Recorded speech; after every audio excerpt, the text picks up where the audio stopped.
guys, Carrie Gardner here at Synergistic FX. Today we are going to be doing another core activation workout for spine health. This is the second installment. It'll be a wonderful complement to the first workout that I did on the same subject. The equipment that will be really helpful today, I have this Power Systems VersaLoop. If you don't have one of these already, I really recommend. They're really inexpensive. You can get, them in a variety of colors. This red band's kind of a middle of the road resistance. I also have, this is another Power Systems, this is Pilates ring. You can use that or a ball instead of it for this workout. So if you have a soccer ball, volleyball, a pillow, something like that that's squishy. And then I have a long strap exercise band. And then also over here, I have the TRX Rip Stick. This is not required, but I really think it's fun to have some variety. We can also use this long band instead in its place. So, getting started here, we are going to get into our dynamic warm-up to begin with. So, if you guys are all ready to get going, we're going to go into a lunge. We're going to do a twist. We're opening the spine up here, and then a reach across that front leg. So then we're going to switch legs here. Core is activated, everything's nice and tight. We're twisting, opening back up, and then bending towards that front leg. Again, we're going to twist over the front leg, open back up, and side bend.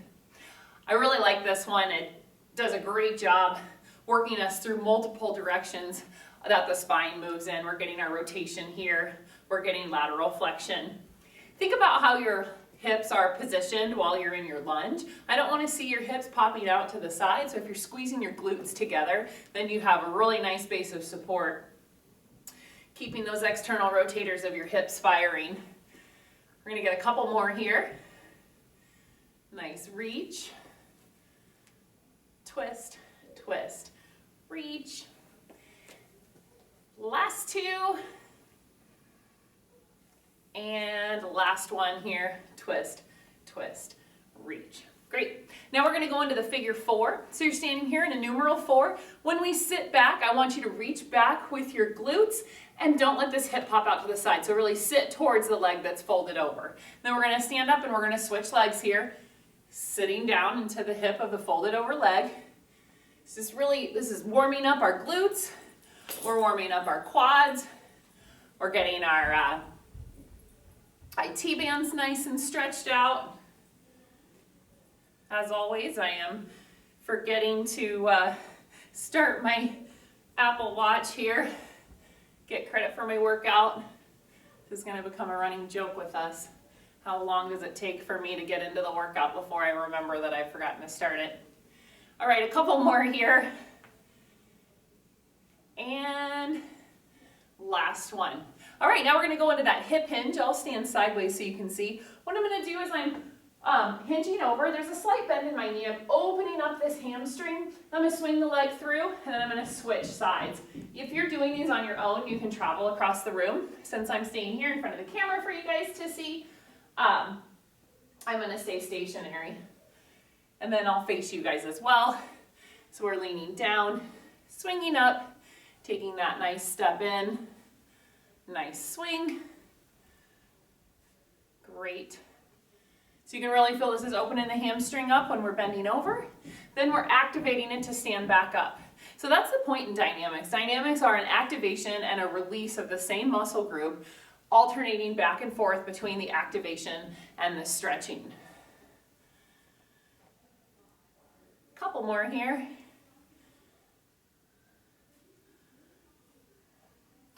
And last one. Great. Now we're going to do what I call a quad calf. So I'm stretching my quadricep, and then I'm going to go up on a calf raise. And then I'm going to switch sides here. Up on the calf raise. Make sure that lower leg bone is in line with your upper leg, with your thigh, so that you keep good mechanics in your knee. Squeeze your glutes together. In order to balance well when you're going up onto the ball of your foot, your pelvic floor should be engaged, drawing your abs back between your pubic bone and your belly button here, engaging that transverse abdominis. That's a big part of spine health, is learning to cue and to activate our pelvic floor and then the TVA, that transverse abdominis. So when we're going through all of these spine exercises, that's something that you want to be keeping in mind. The more you cognitively, voluntarily cue yourself to engage those muscle groups, the sooner you'll be to a point where your body will be doing it involuntarily for you. A couple more here. You can feel yourself warming up, starting to get the heart rate up just a little bit. Last one here, we're going to do a side lunge. And now I want to twist that thigh in. So we're internally rotating the thigh, and then we're going to externally rotate it. Then we're going to lunge to the other side, get that internal rotation, external rotation. So here we go. Side lunge, twist, twist, lunge, twist, twist. Great. Here we go. And you can think about it as the ball of your femur, of that thigh bone, really scoring and twisting within the hip socket. Twist, twist. Get everything nice and warm. This is the perfect complement. I swam this afternoon a couple thousand yards, and so I thought, well, I can record this video here for you guys because it's an excellent one to just get everything feeling really great in my core and in my back. All right, and one more here to the other side. Great. All right, so we're going to start by getting down on the ground. I'm going to have you guys grab this VersaLoop band. If you don't have one, it's okay. Gravity will be really helpful. It's enough of a resistance, especially for somebody who's starting out new to these. So we're going to get down here and we're going to go into a fetal position. I really recommend when you're learning to do this exercise to back yourself up against a wall. That way you won't be accommodating and trying to rotate your pelvis open. I'll kind of show you what that looks like. So let's take the band and I want you to put it up above your knee on both legs. So we're going to pull that up here into place. Now we're going to lay down on our sides. I want your feet, the bottom of your feet, to be in line with your spine, and your hip bones should be stacked one on top of the other.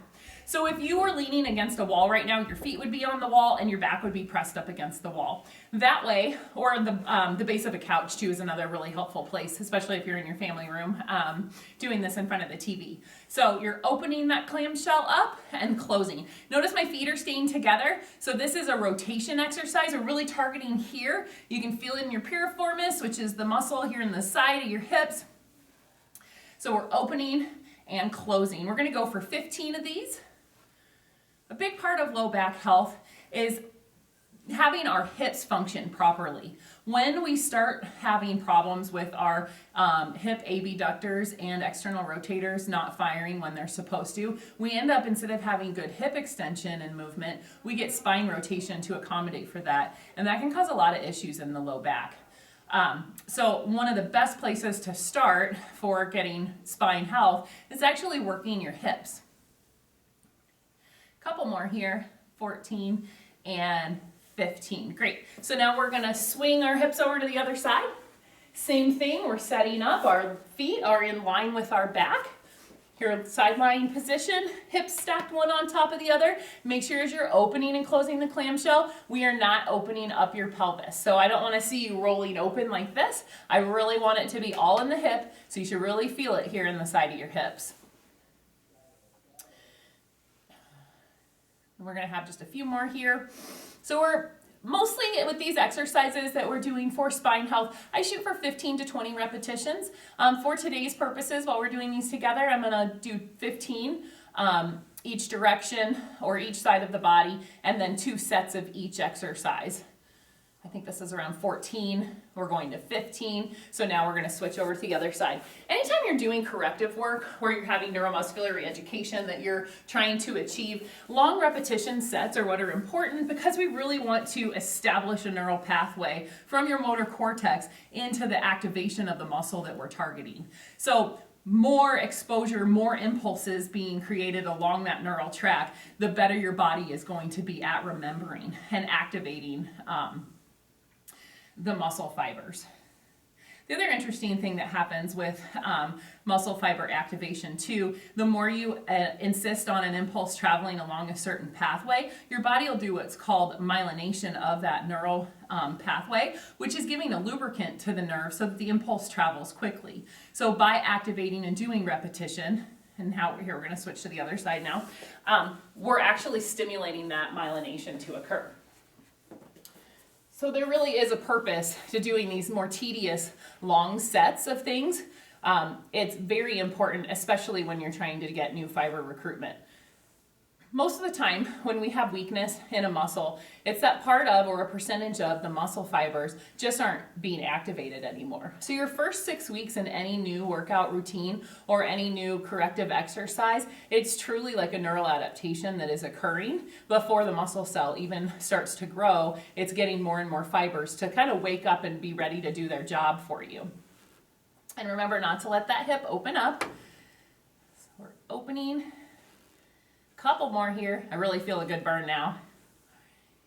And 15, great. Okay, so now while we're down here on the mat, it's quite a bit of mat work today actually, we're going to grab the Pilates ring or a ball if you have that instead. So I'll kind of show you what that looks like. We're going to be on our sides. You'll have the ball between your legs here, or on our backs, excuse me. The ball between your legs. We're going to do a hip bridge with hip adduction. Adduction means you're pulling your legs towards the midline of your body. So if we're doing it here with the ball, this is what it looks like, and we'll be raising up and then coming back down while squeezing that soccer ball so that it doesn't fall out. If you do have a Pilates ring, you can add one other element to this exercise. You can come up to the top, squeeze it in, and then maintain the squeeze on the way down and then release. So you can be up, together, down, release. And I do really like this exercise having the 3-part cueing to it. So the hip extension, adduction, down, and release. But again, just holding that ball between your legs is going to be really helpful too, because that's going to help fire that pelvic floor. So we're going to get, again, another 15 reps of this. Another exercise that you can do with this too, we just did the clamshells banded, but you can do these hip bridges with the band around your thighs and have it be a hip bridge with hip abduction out to the sides too. So that's another variation. And release. Okay, I'm going to do my second set with the ball so I can demonstrate that too. But again, the Pilates ring is a really great tool to use, especially for like pelvic floor rehab for women who've had babies recently or even a long time ago and haven't ever done like pelvic floor rehabilitation as far as getting the musculature to be firing when it's supposed to, because there can be a lot of trauma after vaginal delivery. So that's something that's really helpful to do to help cue that pelvic floor engagement for different patients. And that typically when you have young mothers or anyone who has given birth, having low back pain, a lot of it stems from a lack of re-education of the musculature to be doing its job. So again, we're coming up into this hip bridge and we're squeezing that ball on the way up and on the way down. And this is a nice controlled motion. Notice I'm not dropping to the mat super fast. I have nice control, pausing here at the top and then coming down, barely touching the ground in between so that I can have full engagement of the adductors, which are your inner thigh muscles, that groin area. So really working through that. So again, like things that we're learning here today, our hips, whether they're firing properly, is one of the starting points to good spine health. And now we're working on firing our inner thighs and our pelvic floor so that we have that firing for a good foundation of the kinetic chain in which your spine rests on. A couple more here. And 15. Great. Okay, so now we're going to get into a side plank, and we're going to do what I call hip dips when we're in the side plank. There's varying progressions for the side plank. What I want you to try first, we're going to go in a less aggressive way to start with. You always want to start easy and then see if you can progress into more difficult. So notice I have my elbow here directly under my shoulder. I am back into that fetal position. My feet are flat on the bottom of my feet are in line with my spine here. And then I'm going to try to pull my hips up into this side plank, okay? So this position here is a good starting point, and then see if you can get your hip dip going this way. The next level of this, you would have your hand on the ground, and then you're gonna have your legs straight, so you can do an arm assist up here into the side hip dip. More advanced from this, you would remove that hand and you would have your hand on your hip. So now we're really having to work the anti-rotation in our core and our low back while we're doing this lateral flexion of the spine. 2 more here, 14 and 15. Great. We're gonna switch around to the other side here. Again, we'll start out with the progression. We're gonna have our elbow directly under this shoulder. Our feet are flat along in line with our backs, knees stacked, hips stacked, one on top of the other. We're gonna come up into that side plank and see how that feels. Doing a few hip dips here in this position so we can really feel what that is like. Now we can progress to straight leg. If you're ready, putting your hand here in front and doing the assist with your arm for the side plank. Take a couple here and see how you're feeling. Next, more advanced, hand on your hip as we're going into this side plank. We're at 10 total side dips now, or hip dips. 3 more. And 15. Great. We're going to swing around. We're going to get another set of each of these. So now that you guys have seen the progression, you can pick which one makes most sense for you. Feel free to advance through just like we did on the last one. I'm going to start straight leg this time with my hand on my hip. And we're going to work 15 here in this more advanced pattern. If you want to really increase intensity even from here, you can have your leg raised up to the side.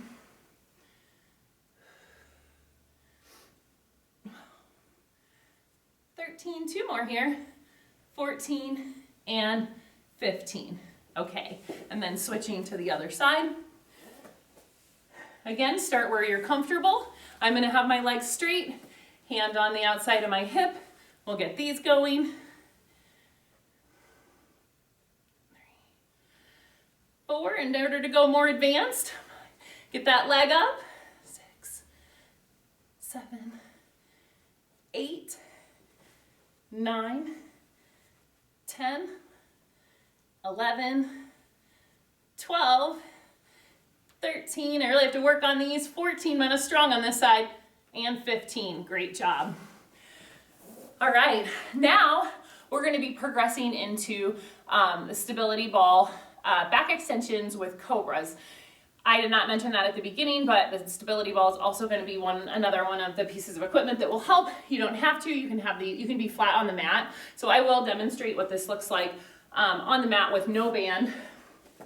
If you're laying down this way, we can do a Superman coming here. If you have a band in your hand and you can squeeze your shoulder blades together, this can be something that you're doing while on the mat. I am going to do it on the exercise ball. I'm going to grab my favorite TheraBand. I like this figure 8 piece of equipment here. I think it's really, really nice. This is another Power Systems. I really love Power Systems equipment. But anyway, you can modify it. I mean, you can hold something like this and open your arms if you have a lighter strap, or you can use just part of one band and pull like that. So there's many different ways that you can be creative and vary.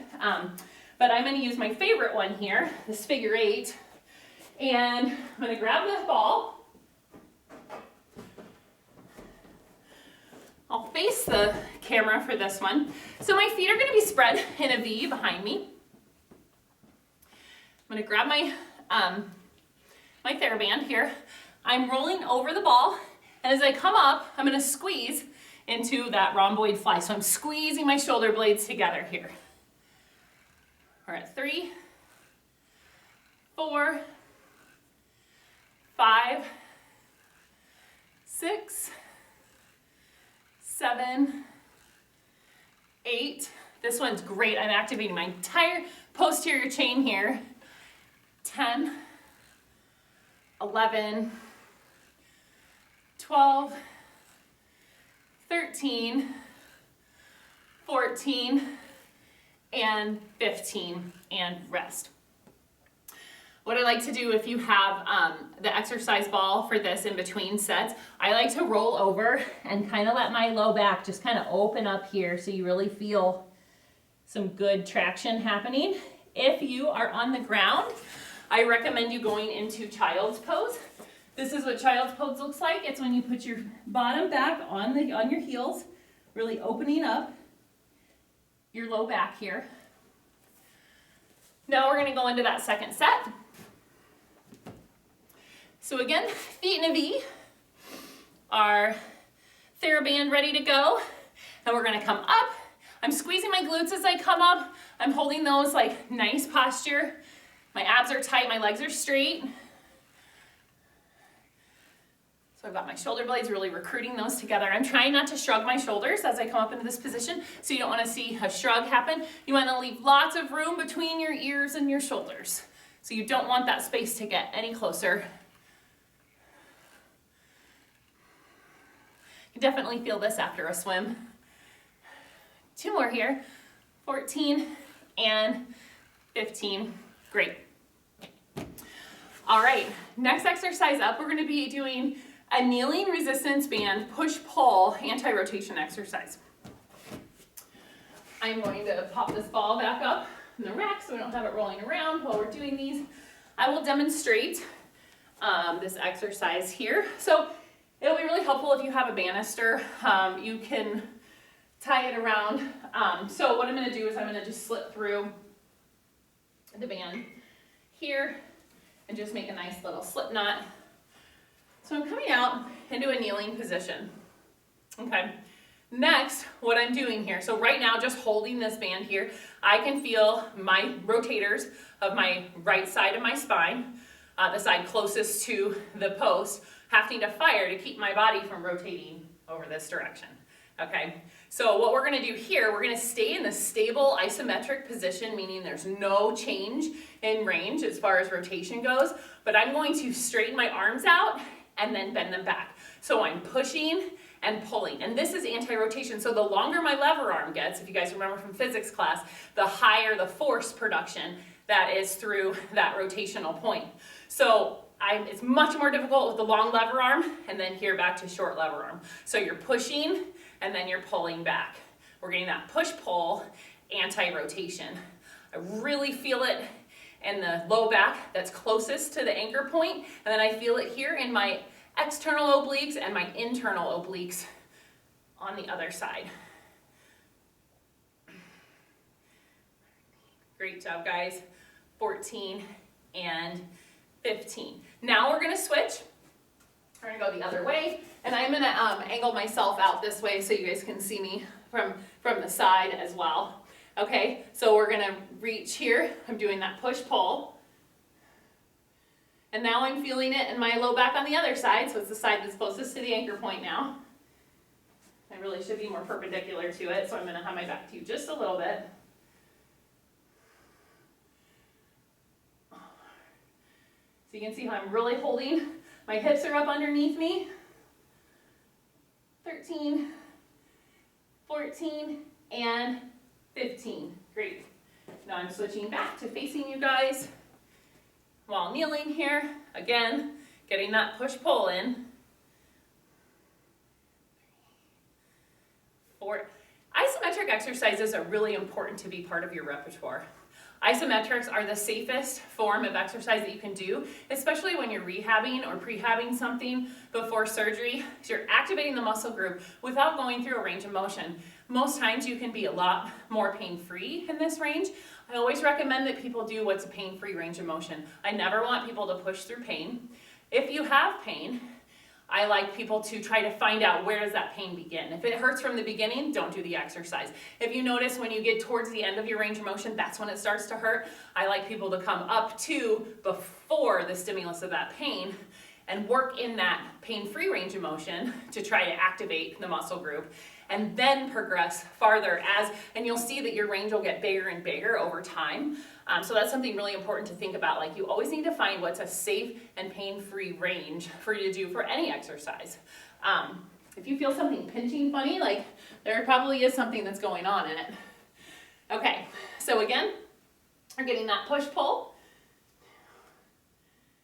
3, 4, 5, and I'll twist a little bit more here, 6, so it's a little different angle on me. 8, great job guys, 9, just 6 more. And it's surprising how much work this is. 13, 2 more, 14, and 15. Awesome. All right, I'm gonna grab a quick little drink of water.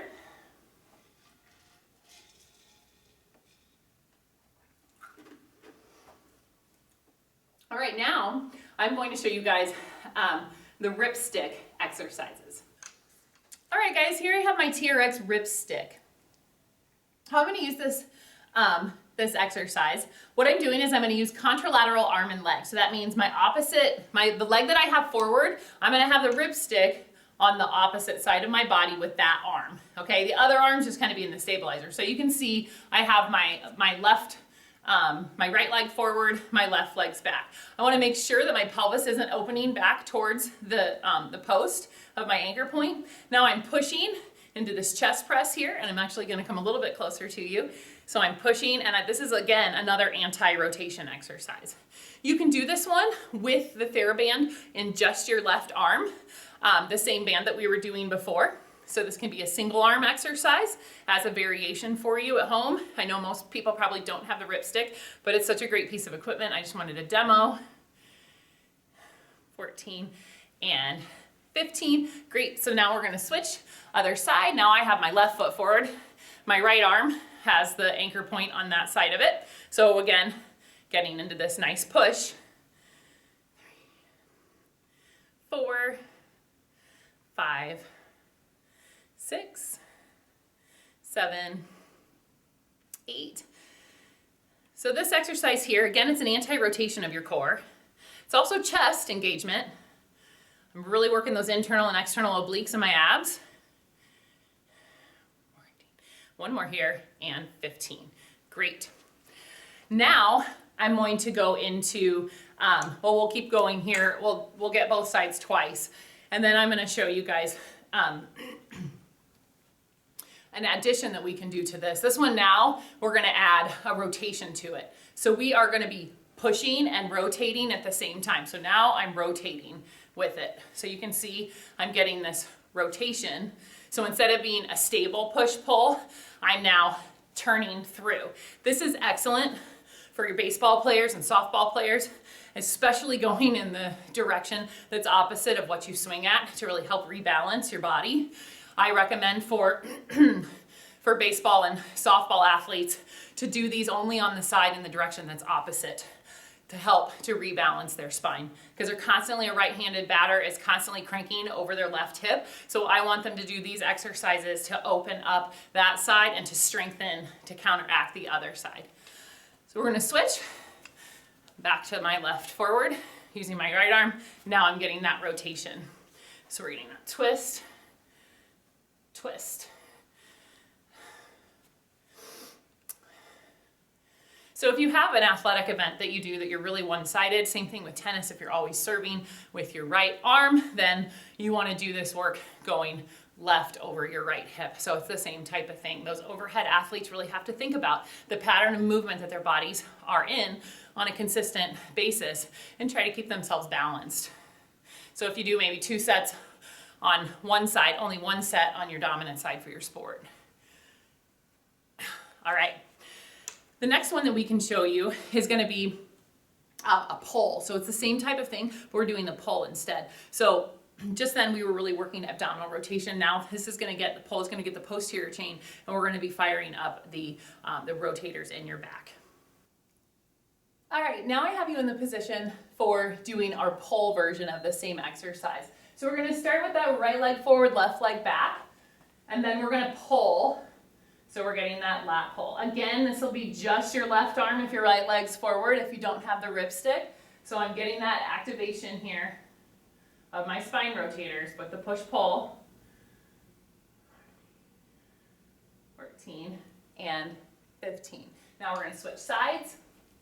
Same thing, contralaterally. So we have right arm with left leg forward here, and I can even turn to the side here.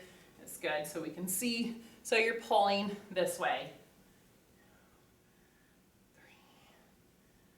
4, you really do want to be more perpendicular to your mount though.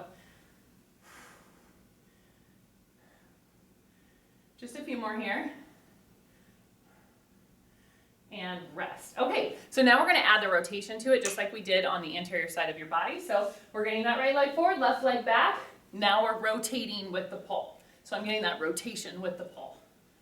Good. Rotate. So really try to keep that pelvis stable in that same position where it is while you're getting that rotation of your low back. And switch. All right, and rotate. That pull with the rotation. Again, try to keep that pelvis stable while you're getting the rotation with your low back.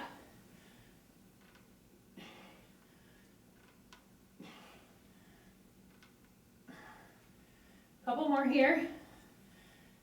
And rest. Here we go. All right, great job, guys.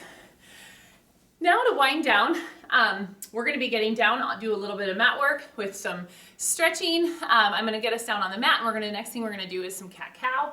So I'll pull this up here, see where we can get things positioned so you can see nicely.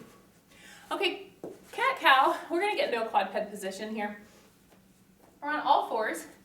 What I want you to do with this is I first want you to bring your belly button towards your spine and try to rise up, squeezing your glutes, and try to open up that back as far as you can. It's really tough. When you've just been doing some rotational stuff, you can feel the tightness in your rotators. And now I just want gravity to gently bring you back to neutral. And then if it's comfortable and doesn't cause pain, stick your butt out kind of as far as you can, and then raise your head up to try to arch your low back as far as you can arch it. So this is the other extreme range of motion in your spine here. So we're in complete extension. Now activate that belly button, pull up on your pelvic floor as you tuck your tail underneath you first, and then really rise up into that cat position.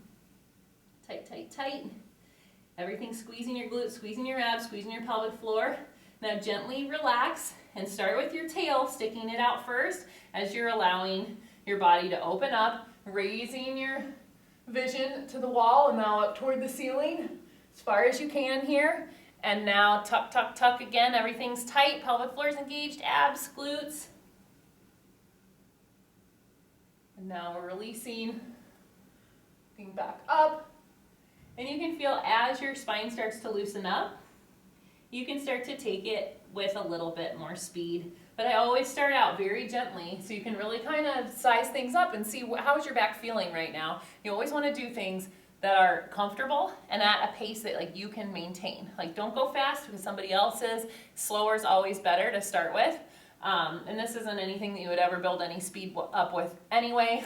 It's really thinking about that activation. So again, we're in this cow position. Now I want you to fire your pelvic floor. Now I want you to squeeze your glutes. Now draw your abs back and try to tuck your pelvis underneath you with that pattern of motion. Great. Now we're going to go into child's pose. So hips go back onto our heels here. We're reaching forward, letting that back release. Taking nice deep breaths in and out. As you exhale, try to sink just a little bit deeper into that stretch. Next, we're going to thread the needle. We're going to take our right arm under our left armpit. And so we're going to get some nice rotation. Another deep breath in, and then exhale. And we'll go to the other side here. Deep breath in, and exhale out. One more breath in, and exhale out. Great. As we're cooling down here, now we're going to get down onto our sides. We're going to be in the fetal position here. This is a great place to kind of end our routine. What I like to do as in the most gentle manner, if you're laying here on your side, now we're going to open up, go into a little bit of rotation here, and then we're going to close your spine back this direction. So notice I'm opening up with my upper body, and then I'm closing back together. Again, opening and closing, opening, closing nice and gently. So just a little bit of activation here in our abdominals and our rotators. Open again and close. We're going to switch to the other side. Again, we're fetal position, our hips are stacked one on top of the other here, opening up and closing. I can really feel this here where all of my abdominal rotators insert along the rim of my pelvis here, right along that iliac crest. So you can really feel that stretch happen, especially if you keep pushing your hip forward as you're opening your spine up. You're going to get a really nice stretch there along the rim of your pelvis. So opening here, closing. If you want kind of even a little bit of additional, if you let that top knee drape forward in front of the other knee, then that can help anchor your pelvis into the position that you're looking for. Because it's always better to have a little more stable there so you can carefully come through. Another variation for this, if people are a little bit more advanced, their back's not as tender, I tend to stick with this one because of what I have going on in my spine. But there's another variation you can do too where you're laying flat on your back and you can do low body rotation, and that's a totally fine one to do as well. It's just a little bit more advanced, and I find that it's sometimes just a little bit too much for me personally where I am with my back on different given days, but it's an excellent choice as well, and especially someone without any pre-existing issues with their back, this one's gonna not, really, they're not gonna really think about it that much at all. It's gonna be totally comfortable. So it's just all gentle range of motion that you can take your back through. Because our back, again, we have 3 degrees of freedom of our spine. We have flexion and extension, we have rotation, and then we have lateral flexion. So we're wanting to activate all of those muscle groups so that we can have an overall health and wellness going on. So to finish up today, we're gonna sit here in a V, get ourselves just a little bit more of a stretch. Speaking of that lateral spine flexion, we're here into this straddle, and now we're gonna reach over, opening up our lateral facet joints in our spine. Those transverse facets, and then we're gonna reach over. I've got a golden retriever down here with me, and he has an itchy back, so if you hear growling in the background, this is the fate of someone trying to video. Cassie, come here. So, thank you for joining me today, guys. I hope you've enjoyed this. I think that doing corrective exercises, whether you're having back issues or not, is always a really important thing to have as part of your exercise routine. Just taking that time to do those types of things. If you haven't already, please subscribe to Synergistic Effects. I try to put out Monday through Friday a movement of the day, and then on Saturdays, if you're on Instagram or Facebook, you can see my workout challenge of the week. And then on Sundays, I release full routines of either corrective exercise type stuff like the spine health video today, or just overall workouts. So thanks so much for joining me, and I'll catch you guys next time. All right, bye.